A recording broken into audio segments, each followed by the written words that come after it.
పొద్దున్నే దేవతలా కనిపించి నేను చూస్తుంటే నేను పసివాడిగా ఉన్నప్పుడు నన్ను నిద్ర లేపే మా అమ్మ గుర్తుకొస్తుంది. మా అమ్మలాగే నువ్వు కూడా మహాలక్ష్మిలా ఉన్నావు. కాకపోతే ఒకటే తేడా, మా అమ్మ నన్ను తట్టి నిద్ర లేపేది, నువ్వు నన్ను ముట్టుకోకుండానే నిద్ర లేపుతున్నావు. అవును, ముట్టుకోకుండానే నిద్ర లేపటం ఎక్కడ నేర్చుకున్నావు నువ్వు?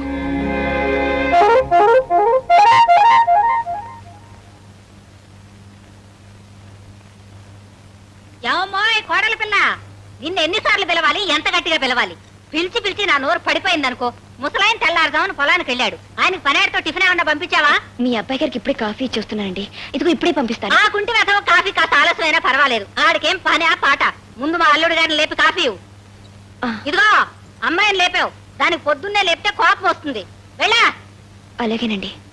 అర్రే అన్ని నా పోలికలేనేవి.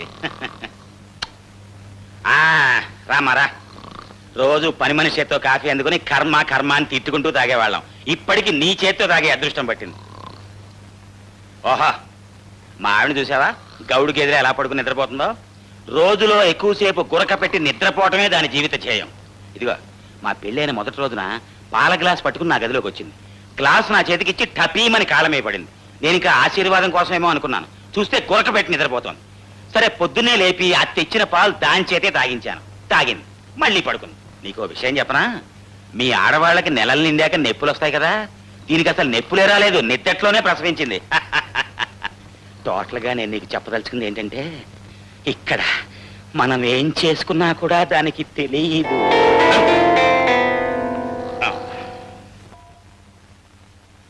నిద్రమోహమా, కొంచెం అన్నం పెట్టు, ఆకలి మండిపోతుంది. ధర్మపత్ని, ఏంటిది తలుపులేమో బార్లా తెరిచిపెట్టారు, అమ్మవారి గుడిలాగా. మనుషులు చూస్తే ఒక్కరు కనిపించారు. ఎక్కడ తెచ్చారు?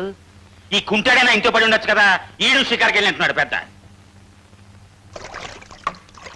అబ్బో, మా నిద్రమోహం స్నానం కూడా చేస్తుంది. ఎంత పెళ్ళమైనా ఒక్కసారి చూద్దాం.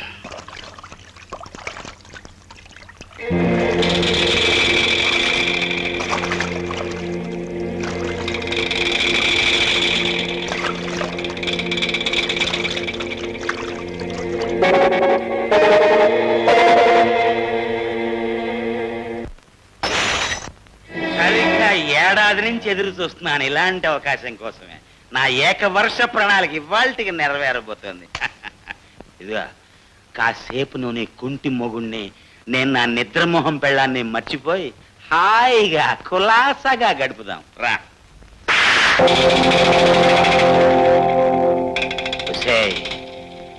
నీ బాబుకి ఎదురు కట్నం ఇప్పించి నీ కుంటాడితో పెళ్లి జరిపించింది ఎందుకనుకుంటున్నావే? నాకు అందుబాటులో ఉంటావని. చూడు, నేను ఈ ఇంటికి అల్లుణ్ణి, అంటే ఈ ఇంటికే మొగుణ్ణి. ఇక్కడ నా ఇష్ట ప్రకారం జరిగి తీరాల్సిందే.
ఛీ! నువ్వొక మనిషివా? తోబుట్టు లాంటి ఆడపిల్ల మీద అక్రమం చేస్తావా? పాపానికైనా ఓ పరిధి ఉంటుంది, అన్యాయానికైనా ఓ హద్దు ఉంటుంది. అవి కూడా మర్చిపోయి పశువులాగా. దుర్గా, దుర్గా, అయ్యయ్యో, ఆయన వచ్చినట్టున్నారు. ఇప్పుడు నేనేం చేయాలి? ఆగు. చెప్పేది వినిపించుకో. ఇక్కడ జరిగిన విషయం మామగారికి చెప్పావో ఇప్పుడే ఈ క్షణమే నీ కూతురు వదిలిపెట్టేస్తాను. మీ అందరి బతుకులు నాశనం అయిపోతాయి. జాగ్రత్త.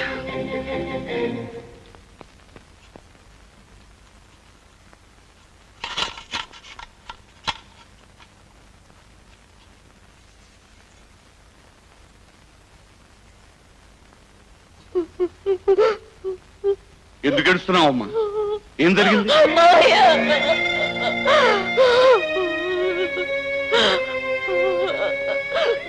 చెప్పమ్మా, ఏం జరిగిందమ్మా? ఎందుకు ఏడుస్తున్నావు? మావయ్య, అతను నన్ను నారు నీవే బగలాడి ఏదో ప్లేట్ మార్చాలని చూస్తున్నా. మామయ్య, ఏడుపు ముఖంతో చెప్పే డ్రామా డైలాగుని నమ్మకండి. భోంచేద్దామని లోపలికి వస్తే అది నా చెయ్యి పట్టుకుని తన మీదకి లాక్కుంది. అబద్ధం, అంత అబద్ధం మావయ్య. అతను చెప్పే మాటలు నమ్మకండి. మావయ్య, నేను దేవుడి మీద ప్రమాణం చేసి చెప్తున్నాను. కావాలంటే గుళ్ళో దీపం కూడా అర్పుతాను. అవిటి వాడికి ఇచ్చి నన్ను కట్టబెట్టి నాకు ఏ సుఖం లేకుండా చేశారు. నువ్వైనా నన్ను సుఖపెట్టు అంటూ జలగలా పట్టుకుంది మావ నన్ను. అయ్యో, నువ్వు చేస్తుంది చాలా తప్పు పని. మా బావ నిన్ను దేవతలా చూసుకుంటున్నాడు. మా మామేమో నిన్ను కన్న కూతురులా చూసుకుంటున్నాడు. శుభ్రంగా తిని కూర్చోక ఇదేం పని అన్నాను. అప్పుడు తనేముందో తెలుసా? నా కడుపాకలు తీరుతోంది, బానే ఉంది, నా ఒంటాకలు తీరేదిలా కానీ సిగ్గు లజ్జ లేకుండా అడిగింది నన్ను. పోనీ నేను చెప్పే మాటల మీద నీకు నమ్మకం లేకపోతే మహాలక్ష్మి లాంటి అత్తయ్యని అడుగు మామ.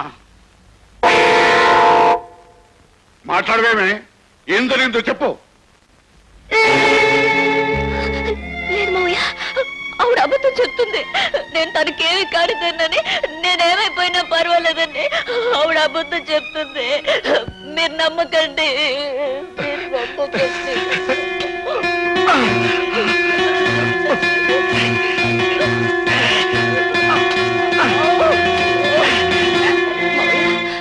పేగు తెచ్చుకుని రక్తం పంచుకు పుట్టిన కూతురు కాపురు నిలబెట్టుకోవాలని అత్తయ్య అబద్ధం చెప్తుంది. నేను అలాంటి దాన్ని కాదు. నన్ను నమ్మండి మావయ్య, నన్ను నమ్మండి.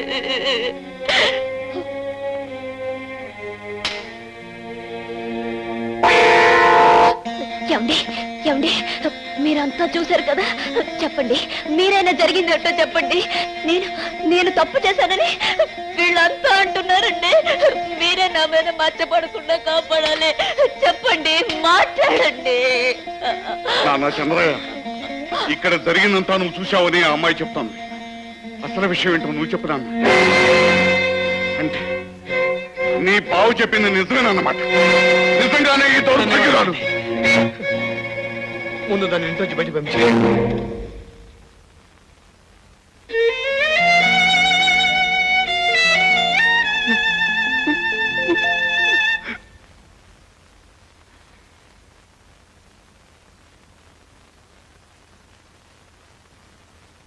నీచురాల, పవిత్ర అని నీ పేరు విని ఎంతో పవిత్రురాలు అని మోసపోయి లేనింటి పిల్లవైన నిన్ను నా కన్న తండ్రి లాంటి కొడుకిచ్చి పెళ్లి చేసి నా తల్లిలాగా చూసుకున్నాను. కళంకమైన నీ జీవితాన్ని మా ఇంట్లో గడుపుతూ మా అందరికీ కళంకం తీసుకురావద్దు. మెడబెట్టి బయటికంటే పరిస్థితి మాకు కల్పించకుండా తక్షణం ఇంట్లోంచి వెళ్తాం.